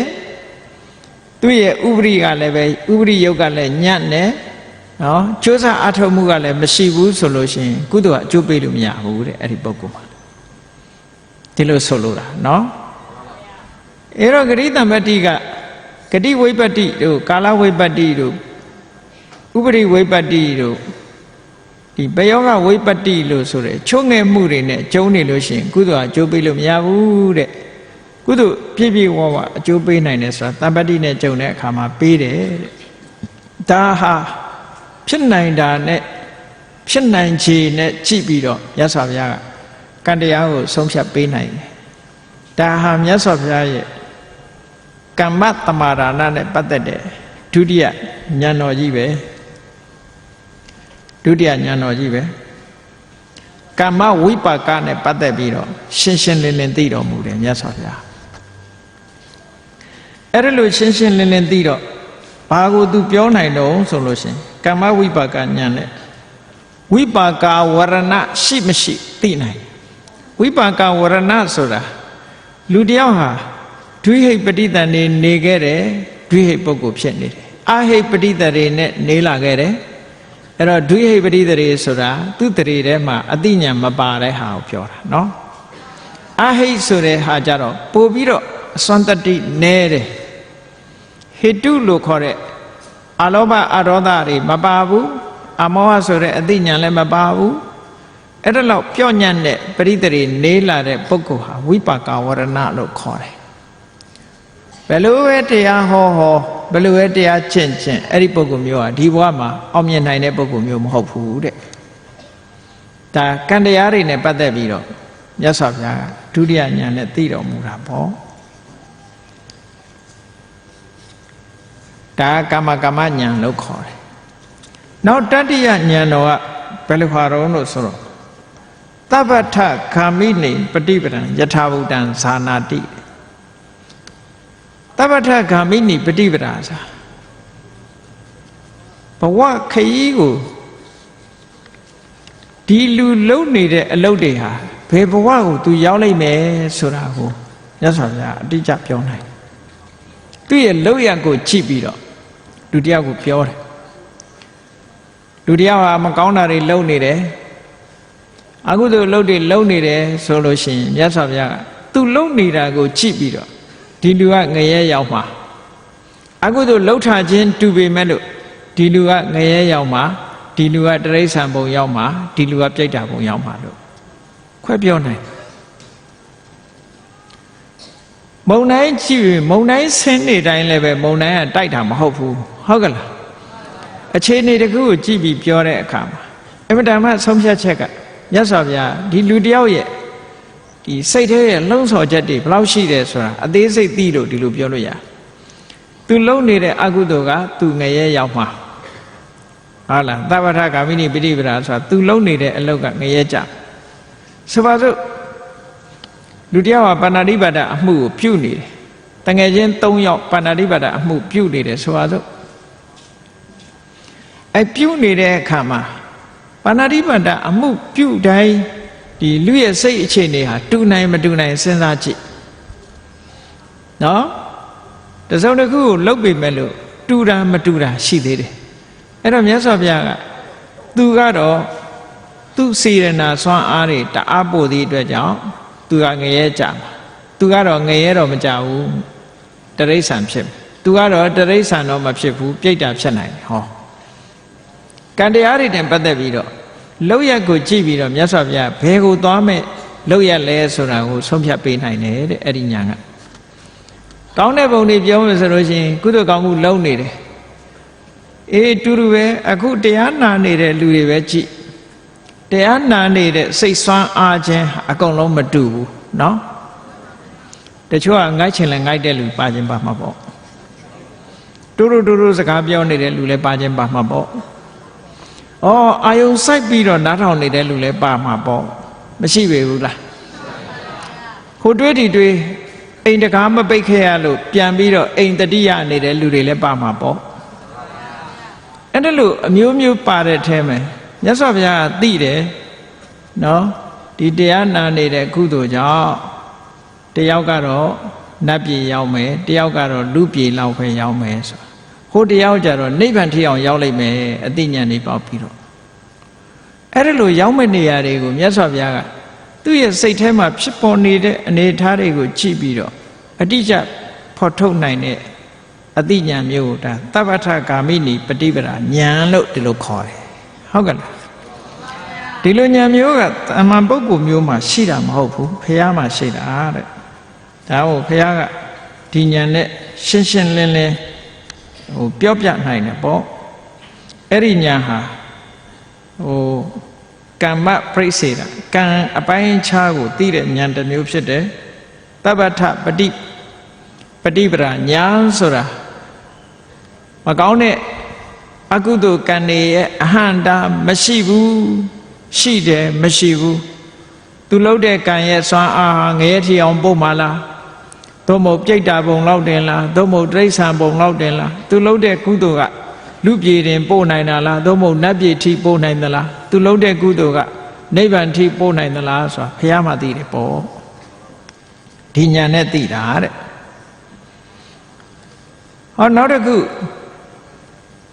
နံပါတ်၄ဉာဏ်တော်ကြီးကဘာတော့ဆိုအနေကဓာတုဉာဏ်နဲ့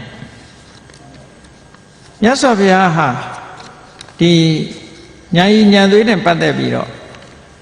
အနေကဓာတုနာနာဓာတုလောကံယထာဘုဒ္ဓံပသနာတိအနေကဓာတုဆိုတာသဘာဝတွေကများတယ်လူတွေမှာနာနာဓာတုဓာတ်သဘောတွေကလည်းမတူညီကြဘူးဒါဘာပြောတာတော့ဆိုခန္ဓာနာနာတဓာတုနာနာတအာယတနာနာနာတလို့လူတွေရဲ့တဏ္ဍာမှာမတူညီတဲ့ခန္ဓာမတူညီတဲ့အာယတနာမတူညီတဲ့ဓာတ်အမျိုးအစားကွဲပြားခြားနာမှုတွေရှိတယ်ဆိုတာလူရဲ့ခန္ဓာမှာဖြစ်ပေါ်နေတဲ့ယုတ်တရားနာတရားတွေနဲ့ပတ်သက်ပြီးမတူညီတဲ့သဘောတရားတွေကိုလည်းမြတ်စွာဘုရားခွဲခြားစိတ်ဖြာပြီးတော့သိနိုင်တယ်လို့ဒီလိုပြောတာနော်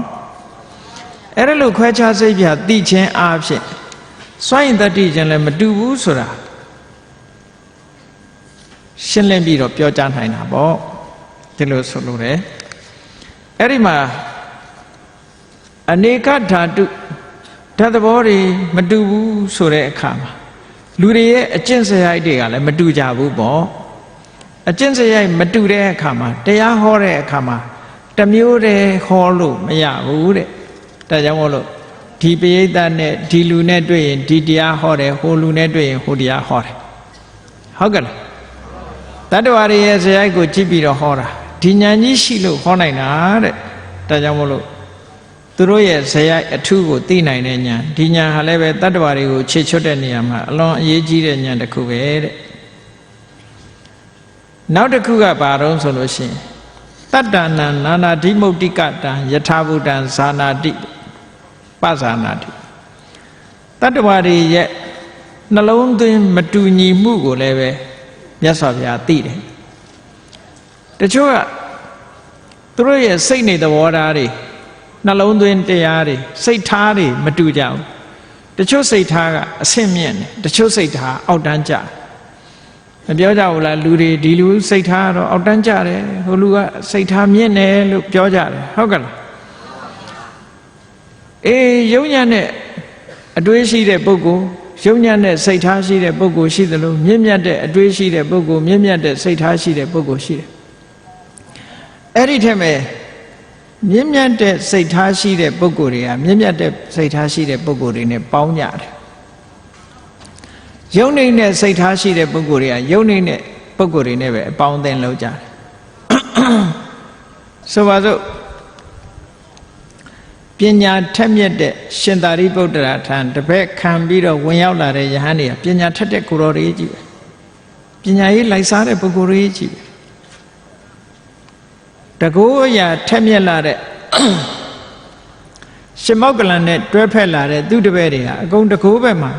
စွန့်ရည်ထက်တဲ့ပုဂ္ဂိုလ်တွေကြီးပဲဟောဆိုတော့တတ္တဝါတွေဆိုတာတူညီတဲ့ဓာတ်သဘောနဲ့ပေါင်းဖက်ကြတာလေကဲစဉ်းစားကြည့်ပေါ့ပွဲကြည့်ကျင်တဲ့လူကပွဲသွားကြတယ်တရားပွဲလာကျင်တဲ့လူကတရားပွဲတူတယ်လားမတူဘူးလားဝါသနာချင်းမတူကြဘူးတဲ့ဟုတ်ကလားဝါသနာတူရာလူတွေကသွားကြတာတဲ့အဲ့ဒီမတူညီတဲ့ဝါသနာတွေရဲ့အနေအထားကိုမြတ်စွာဘုရားကကောင်းကောင်းကြီးသိတယ်တဲ့ဒါသိတဲ့ဉာဏ်တစ်မျိုးပဲအဲ့ဒီဉာဏ်တော်နဲ့ကြည့်ပြီးတော့မြတ်စွာဘုရားကတတ္တဝါတွေကိုတရားဟောနိုင်တယ်ပေါ့နောက်တစ်ခုကပါလဲလို့ဆိုရင်နံပါတ်6ကပရတတ္တနံပရပုဂ္ဂလနာဣန္ဒရိယပရောပရိယတံယထာဘူတံပသနာတိတတ္တဝါတွေရဲ့ဣန္ဒြေဆိုတာဒီနေရာမှာတတ္ထာဝီရိယတတိသမာဓိပညာလို့ခေါ်တဲ့ဣန္ဒြေကိုပြောတာမျက်စိနာနာလျာကိုယ်စိတ်ဆိုတာကဣန္ဒြေတစ်မျိုးအခုပြောတာတတ္ထာရဲ့ဝီရိယရဲ့တတိရဲ့သမာဓိရဲ့ပညာရဲ့တရားစွမ်းအားတွေဝီရိယစွမ်းအားတွေတတိစွမ်းအားတွေပညာစွမ်းအားတွေသမာဓိစွမ်းအားတွေထက်မြက်မှုရှိမရှိတိုးတက်မှုရှိမရှိနော်ဆုပ်ယုပ်နေသလားတိုးတက်နေသလားဆိုတဲ့အနေအထားတွေကိုသိနိုင်တဲ့ဉာဏ်စွမ်းလို့ဒီလိုပြောတာအဲ့ဒါလည်းအမတ္တမအရေးကြီးတယ်လူတယောက်ရဲ့တရားတရားဟာထက်မြက်နေသလားဝိရိယဟာထက်မြက်နေသလားတတိဟာထက်မြက်နေပြီလားဒီဟာသိဖို့ကအမတ္တမအရေးကြီးတယ်အဲ့ဒါမသိရင်အချိန်မကြသေးခင်ငပြောကင်ကငပြောပင်ကငပြောကင်ကိုခုတ်လိုက်လို့ရှိရင်အဲ့ဒီငပြောသီးကမှဲ့ပါမလားအနုလေးဆိုလို့ရှိရင်ပိန်သွားမှာပဲဟုတ်ကဲ့လားမြတ်စွာဘုရားကြတော့ဒီအသီးကမှဲ့ပြီမမှဲ့သေးဘူးဆိုတာသိတယ်အဲ့ဒါလည်းပဲလူတွေရဲ့တဏ္ဍာမှာရှိတဲ့ဒီတရားတွေဟာယဉ်တန်နေပြီလားဝီရိယတွေတတိတွေသမာဓိတွေပညာတွေယဉ်တန်နေပြီလား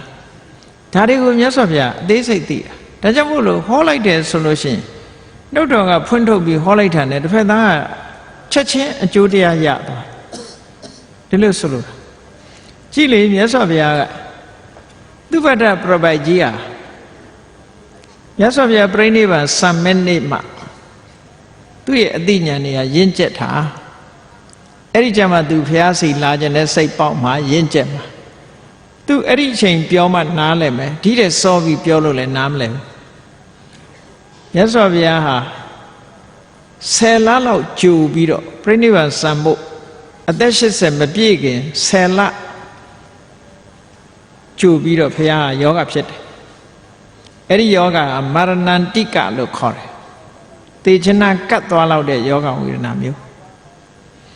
အဲ့ဒီယောဂမျိုးဖြစ်တာကိုမြတ်စွာဘုရားအာယုသင်္ခါရလို့ဆိုတဲ့ဖလားသမဘတ်နဲ့ဖလားသမဘတ်ကအမျိုးမျိုးရှိတယ်တမန်ဝင်စားတဲ့ဖလားသမဘတ်ကတစ်မျိုးအာယုသင်္ခါရလို့ဆိုတဲ့ယောဂတွေကိုဟန်တားထားပြီးတော့အသက်ကိုထိန်းထားတဲ့သမဘတ်ကတစ်မျိုးနော်ပို့ပြီးတော့အသေးစိတ်ပြီးစွမ်းအားတွေထက်အောင်လုပ်တာစွမ်းထက်ထားအောင်မြတ်စွာဘုရားအာယုသင်္ခါရဆိုတဲ့ဖလားသမဘတ်ကိုဝင်စားထားလိုက်တဲ့အခါကျတော့အဲ့ဒီယောဂဟာတန့်သွားပြီးတော့ဆယ်လတိတိမပေါ်တော့ဘူးမြတ်စွာဘုရားပဂရိကျမ်းမာသွားတယ်ဘသူအတွက်ဆယ်လတိတိအသက်ကိုထိန်းလိုက်ရတယ်လေလို့ဆိုလို့ရှိရင်သုဘတ္တကြီးအတွက်ထိန်းရတာဘုရားကနေခြင်းလို့အာယုသင်္ခါရဖလားသမဘတ်ဝင်စားတာမဟုတ်ဘူးနောက်ဆယ်လကြာရင်သုဘတ္တကြီးကိုတရားဟောဖို့ရှိတယ်အကယ်၍ငါတရားမနာလိုက်ရင်သူ့ဘဝသွားပြီ ဒါကြောင့်မလို့သူ့အတွက်ငဲ့ပြီးတော့မြတ်စွာဘုရား10 လတိတိထိန်းတာခုခေတ်တော့ဘာတွေလုပ်လဲဆိုလို့ရှိရင်ဥပမာပဲဆေးရုံလူနာသဲနေတယ်ဆိုလို့ရှိရင်ဘာလို့ဆိုလူကုတ်တဲ့ထိုးပေးလိုက်အိမ်ပြန်တယ်ဖို့လမ်းမှာမသေးအောင်လို့ဆိုတာလုပ်တယ်မကြဘူးလားဆိုလူကုတ်တဲ့ထိုးတာဟောမြတ်စွာဘုရားကအာယသင်္ကာရဖလားသမဘာဝင်စားထားလိုက်တာယောဂတွေအကုန်လုံးရှင်းပြီးတော့ပဂတိကျမ်းမာသွားအာယသင်္ကာရလွတ်တယ်ဆိုတာဒီသမဘာကိုငါမဝင်စားတော့ဘူးနောက်3 လကြာလို့ရှင်ဟောနောက်ဆုံးလတွေကြာတော့လွတ်ပေးလိုက်မဝင်စားတော့ဘူးလို့ဆိုရဲတခါတည်းယောဂပြန်ဝင်လာပြီးတက်တော်80ကြာတော့ပြိဋိဘံဆန္ဒပဲပေါ့အဲ့ဒါသူဘဒ္ဒကြီးကိုနောက်ဆုံးဟောတာဘာကြောင့်လဲဆိုရင်အဲ့ဒီကြမှာသူဘဒ္ဒကကျွတ်ချိန်တဏ္ဍာတဲ့ရင့်ကျက်တာအဲ့ဒါဘာနဲ့သိတာတော့ဆိုအခုပြောတဲ့အိန္ဒြိယပရောပရိယတိဉာဏ်လို့ခေါ်တယ်အဲ့ဒါကိုပဲဗုဒ္ဓစက္ခုလို့ခေါ်တယ်တန်ပတိပြမကြီးကနေပြီးတော့မြတ်စွာဘုရားကိုလာပြီးတော့တောင်းပန်လျှောက်ထားတယ်ဘယ်ချိန်မှတောင်းပန်လျှောက်ထားတာတော့ဆိုတော့မြတ်စွာဘုရားကသူသိတဲ့တရားတွေကိုစဉ်းစားတယ်ပဋိစ္စသမုပ္ပါဆိုတာအလွန်နဲ့နေတယ်ထိုပဋိစ္စသမုပ္ပါအကြောင်းတရားတွေခြုံငိမ့်သွားလို့နိဗ္ဗာန်ဆိုတဲ့မျက်မှောက်ပြုရမယ့်တရားဆိုတာလဲအမတန်နဲ့နေတယ်နဲ့နေသည့်အတွက်ကြောင့်မြင်ဖို့ခက်တယ်ဒါတွေကိုငါရှင်းပြနေလဲတတ္တဝါတွေကနားလဲကြမှာမဟုတ်ဘူးလို့တရားကအလွန်နဲ့ပြီးတော့တတ္တဝါတွေရဲ့အကျင့်စရိုက်တွေကအလွန်ကိုကံကုံအာယုန်တွေထဲမှာနှိမ့်မောနေကြတာကိုကြည့်ပြီးဘုရားကငါတရားဟောလေသိကြမှာမဟုတ်ပါဘူးလို့စိတ်ထဲမှာဖြစ်တဲ့အချိန်လေးမှာတန်ပတိပြမကြီးကအရှင်ဘုရားဟောပါဗျာတဲ့တရားမနာရရင်တရားကနေဆုံးကြပါလိမ့်မယ်နားလည်တဲ့ပုဂ္ဂိုလ်ပေါ်လာပါလိမ့်မယ်နဲ့လာတိုက်တွန်းတဲ့အခါမှာမြတ်စွာဘုရားလက်ခံပြီးတော့စဉ်းစားတော့ဘာနဲ့ကြည့်တယ်လဲလို့ဆိုရင်ဗုဒ္ဓစက္ခုဆိုတာနဲ့ကြည့်တယ်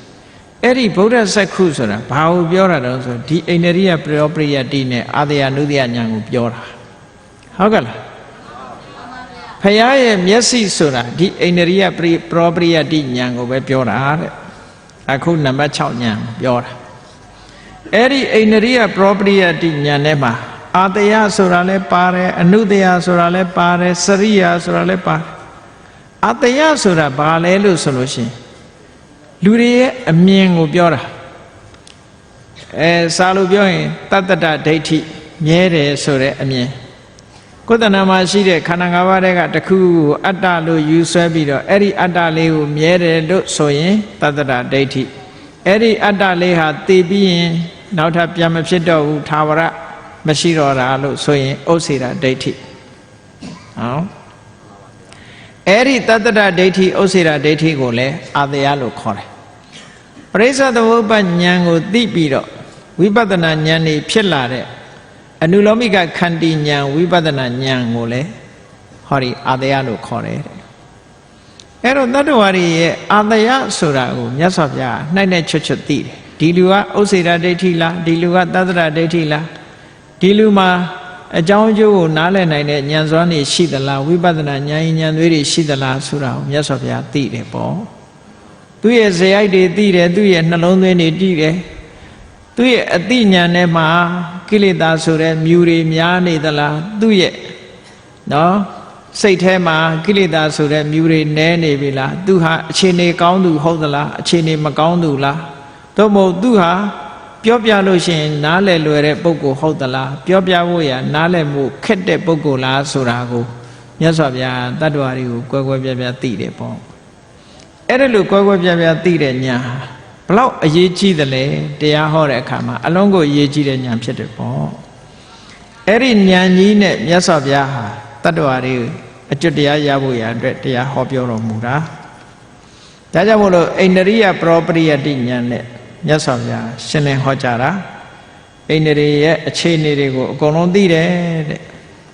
ဟောနောက်ခုနံပါတ်ကတော့ဘာလို့ဆိုရင်မြတ်စွာဘုရားမှာသမထကျင့်စဉ်ကိုပိုင်ပိုင်နိုင်နိုင်ကျင့်ထားလို့စံတရားတွေတမာတိတွေတမာဘတ်တွေအကျဉ်းတစ်ချိန်မကဘူးအချိန်ပေါင်းမြောက်များစွာဝင်စားတယ်ပထမဇန်ဒုတိယဇန်တတိယဇန်သုဒ္ဓဇန်သဘာဝ၈ပါးဆိုတာပထမဇန်ဒုတိယဇန်တတိယဇန်သုဒ္ဓဇန်ရူပဇန်၄ပါးနောက်အရူပဇန်၄ပါး အာဂတနိစာရဏဝိညာဉ်နိစာရဏအာကိဉ္စညာယရဏနေဝတိညာနာတိညာလို့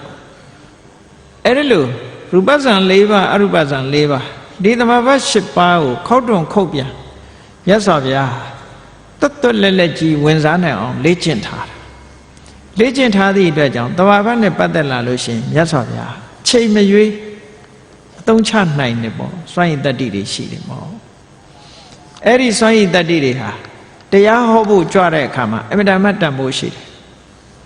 ဆိုပါစို့ဒီလိုစွမ်းရည်တတ္တိမျိုးတွေဟာမြတ်စွာဘုရားပြီးရင်ဘု து တဏ္ဍမှာရှိတုံးဆိုလို့ရှိရင်ရှင်မောက္ကလံရဲ့တဏ္ဍမှာရှိတယ်အားလုံးကြားဝကြလိမ့်မယ်နန္ဒောပဏ္ဏနဂါမင်းကြီးနဲ့ပြိုင်ဆိုင်ကြရတဲ့အခါမှာဟိုနဂါကလည်းတော်တော်အစွမ်းထက်တဲ့နဂါကိုတမန်တကိုးရှိတဲ့ပုဂ္ဂိုလ်ကတကိုးရှိပေမဲ့လို့လေ့ကျင့်မထားရင်မထက်မြက်ဘူးပေါ့အေးတကိုးမပြောနဲ့ဘောလုံးသမားတောင်လေ့ကျင့်ရတယ်မလေ့ကျင့်ရင်ခြေကျနေရင်ရှုံးမှာပဲဟုတ်ကလားဘယ်ရာပဲဖြစ်ဖြစ်ခန္ဓာကိုယ်အနေနဲ့လေ့ကျင့်အကုန်လေ့ကျင့်ထားမလေ့ကျင့်လို့မရဘူးတကိုးဟာလည်းလေ့ကျင့်ရှင်မောက္ကလံဘာလို့တကိုးထက်ထားလဲဆိုလေ့ကျင့်အမြဲတမ်းလေ့ကျင့်အာစိဏဝတိတာလေ့ကျင့်နေသည့်အတွက်ကြောင့်သူကစွမ်းရည်တတ္တိတွေထက်တာတမန်နေတာမဟုတ်ဘူးသူကအားနေရင်ဒါပဲလုပ်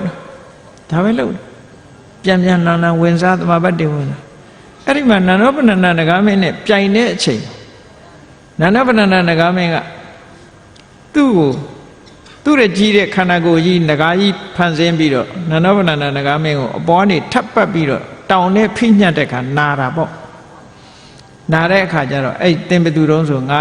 မောက္ကလံပဲရှင်မောက္ကလံဆိုရင်ရှင်မောက္ကလံပုံတရံနဲ့ပြပါလို့ဆိုတော့ဩယဟန်တွင်တန်ပြလိုက်တာအဲ့ဒီပြလိုက်တဲ့အချိန်မှာဒီနဂါကလေနဲ့ဖူးနဲ့မှုတ်လိုက်တာသူ့လေကအစိတ်လေဟုတ်လား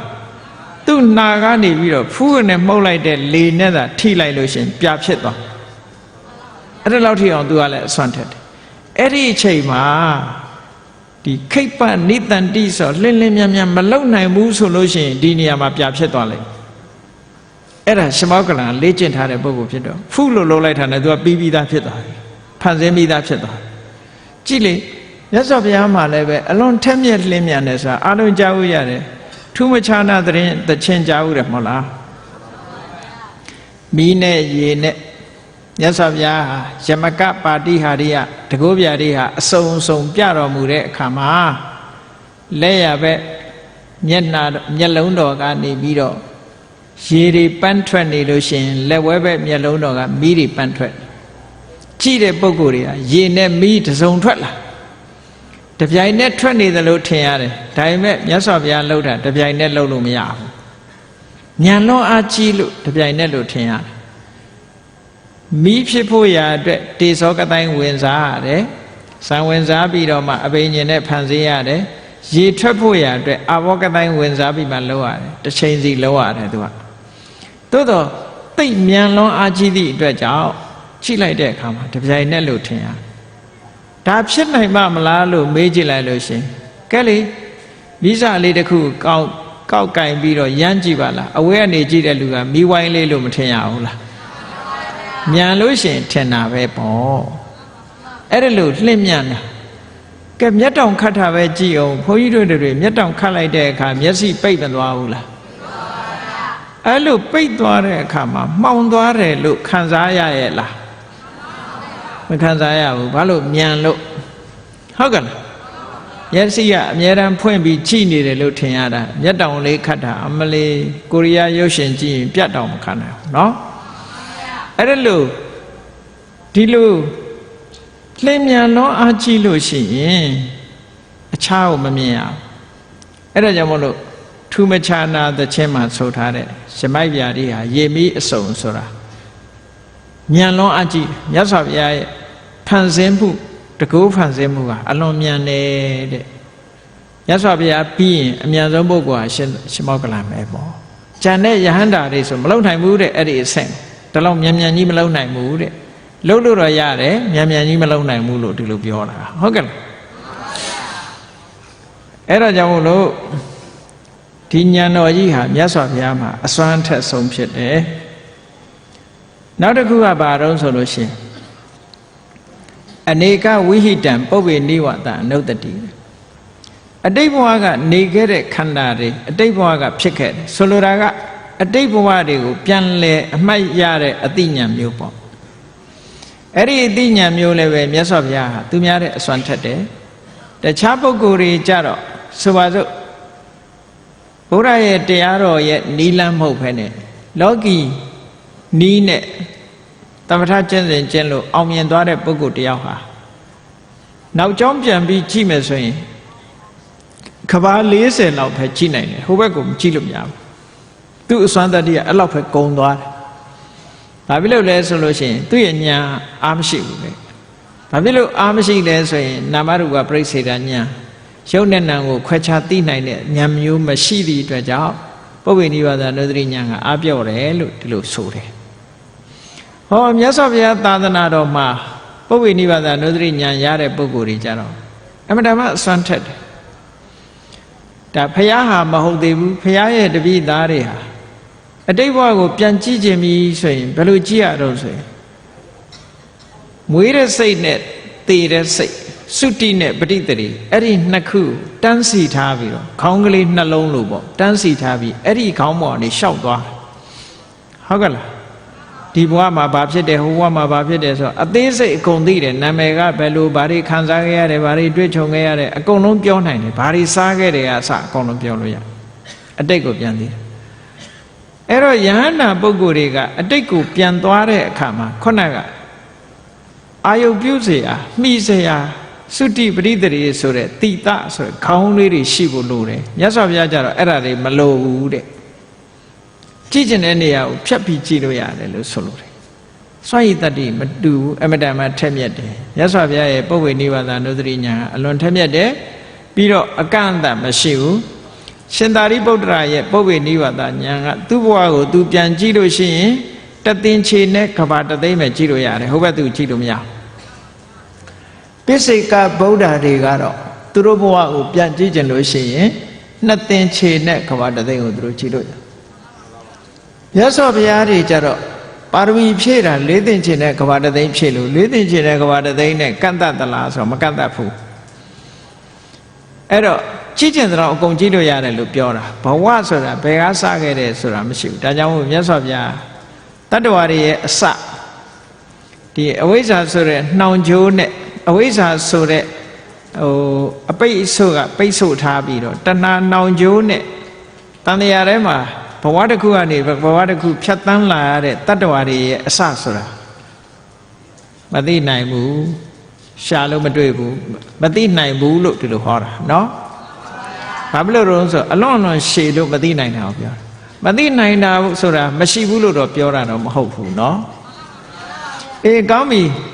အဲ့ဒါလို့မြတ်စွာဘုရားကြတော့ပုပ္ပေနိဗ္ဗာန်နုဒတိဉာဏ်ဟာသူများတဲ့ကို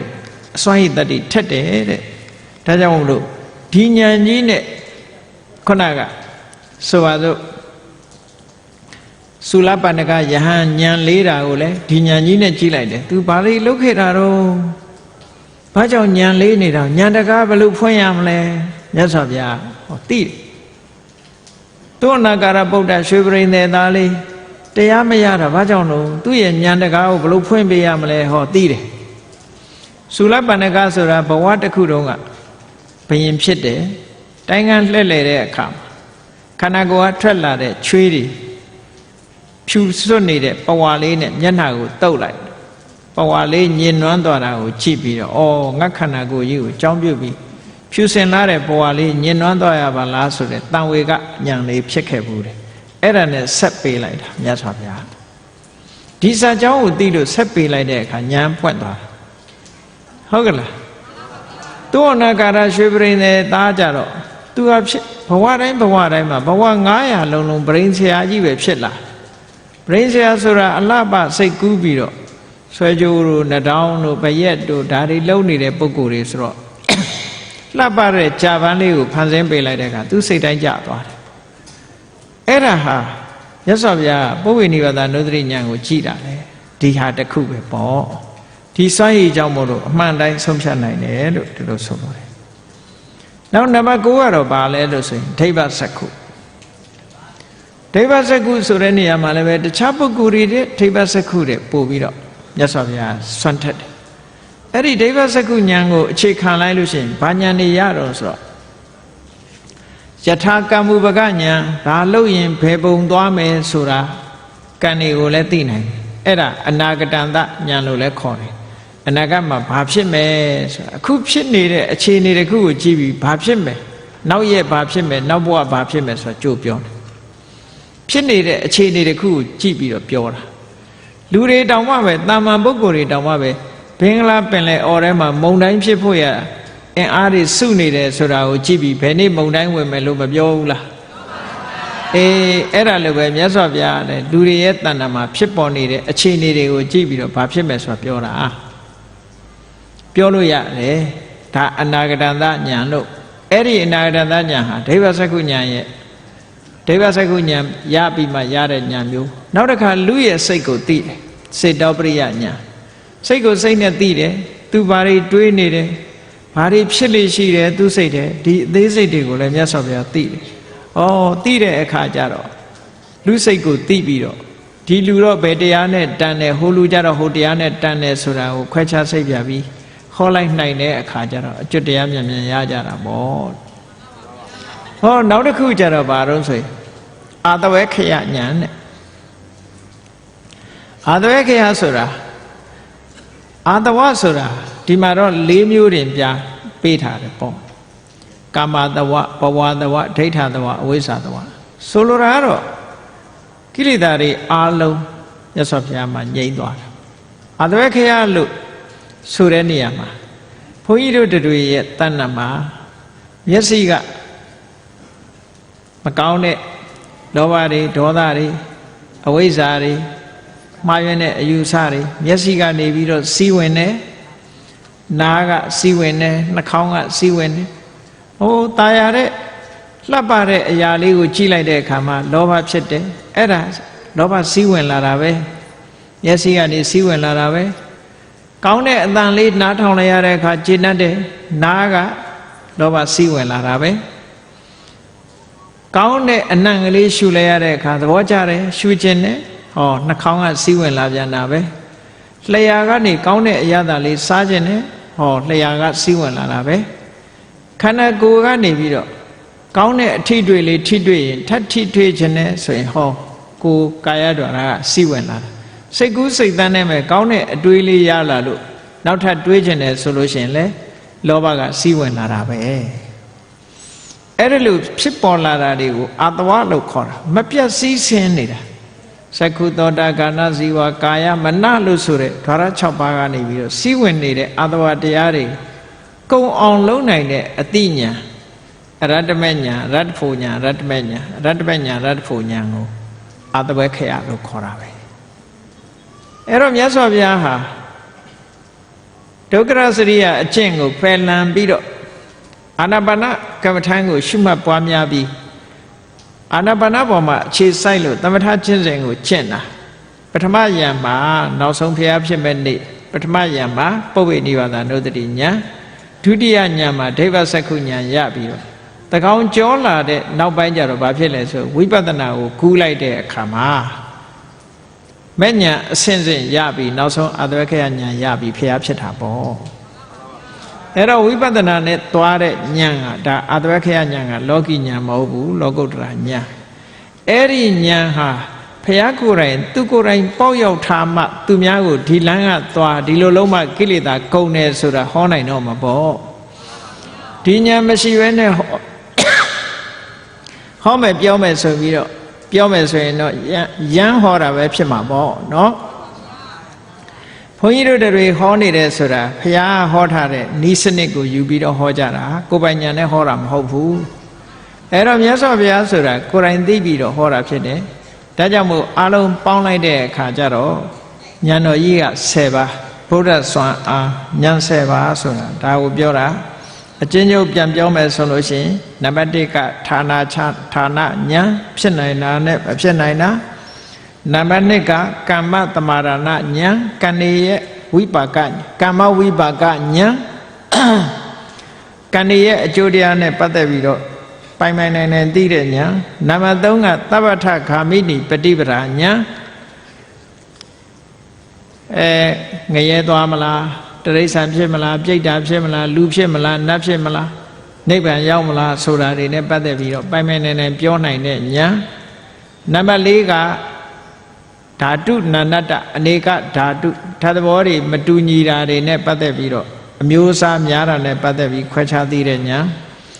နံပါတ်5ကတတ္တဝါတွေရဲ့နှလုံးသွင်းနေအမျိုးမျိုးမတူညီမှုတွေစိတ်ထားသဘောထားတွေကွဲပြားခြားနားမှုတွေကိုသိတဲ့ညာနံပါတ်6ကအိန္ဒြေရဲ့တိုးတက်မှုဆုပ်ယုပ်မှုဆိုတာတွေကိုသိတဲ့အိန္ဒြေယပရောပရိယတိညာနံပါတ်9ကသမထကျင့်စဉ်နဲ့ပတ်သက်ပြီးတော့နော်စွမ်းရည်တတ္တိထက်မြက်တဲ့တမာရိတမာပတ္တိတွေနဲ့ပတ်သက်တဲ့ညာနံပါတ်8ကပုပ္ပေနိဗ္ဗာန်နုတ္တိညာနံပါတ်9ကဒိဗ္ဗစက္ခုညာနဲ့နံပါတ်10ကအာတဝခေယညာအဲ့ဒီညာ10ပါးကိုတထာဂတဗလဘုရားမြတ်စွာတို့ရဲ့စွမ်းအားညာ10ပါးလို့ခေါ်ပါတယ်တဲ့အဲ့ဒီညာ10ပါးရှိသည့်အတွက်ကြောင့်မြတ်စွာဘုရားဟာဒေသနာဉာဏ်တော်ကြီးကိုသုံးချပြီးတော့45ဝါပတ်လုံးတရားဓမ္မကိုဟောပြောဆုံးမခဲ့တာဖြစ်ပါတယ်ဟောပြောခဲ့သည့်အတွက်ကြောင့်တတ္တဝါတွေမြောက်များစွာမြတ်စွာဘုရားရဲ့တရားဓမ္မကိုနာယူပြီးတော့ကျွတ်တန်းဝင်ကြလို့တန်တရားဝကလွတ်သွားတဲ့ပုဂ္ဂိုလ်တွေသောတပန်ဖြစ်လို့အပေဘုံကအပေတကားပိတ်သွားတဲ့ပုဂ္ဂိုလ်တွေအနာဂံဖြစ်သည့်အတွက်ကြောင့်ကာမဘုံတကားတွေပိတ်သွားတဲ့ပုဂ္ဂိုလ်တွေယဟန္တာဖြစ်သည့်အတွက်ကြောင့်30ဘုံကလွတ်သွားတဲ့ပုဂ္ဂိုလ်တွေဟာမြောက်များစွာရှိတယ်ဒါကြောင့်မို့ဒီဉာဏ်တော်ကြီးကိုသိရှိကြည်ညိုကြပြီးတို့တွေဟာလည်းပဲမြတ်စွာဘုရားသခင်ကိုရောမြတ်ဟောကြားတော်မူခဲ့တဲ့အတိုင်းတရားဓမ္မအတိုင်းလိုက်နာကျင့်သုံးခြင်းဖြင့်နံပါတ်1အပေဘုံကလွတ်မြောက်ဖို့နံပါတ်2ကာမဘုံကထွက်ခွာနိုင်ဖို့နံပါတ်3 30ဘုံလုံးကနေပြီးတော့ထွက်ခွာနိုင်ဖို့နောက်ဆုံးနိဗ္ဗာန်ဆိုတဲ့ထာဝရငြိမ်းတဲ့အငြိမ့်တဲ့တန်တိဒုက္ခထာဝရချမ်းသာတဲ့ငြိမ်းအေးချမ်းသာကိုမျက်မှောက်ပြုနိုင်ကြမှာဖြစ်တယ်လို့ကိုယ်စီသဘောကျပြီးကျင့်ကြံကြိုးကုပ်အားထုတ်တော်မူနိုင်ကြပါစေကုန်သတည်း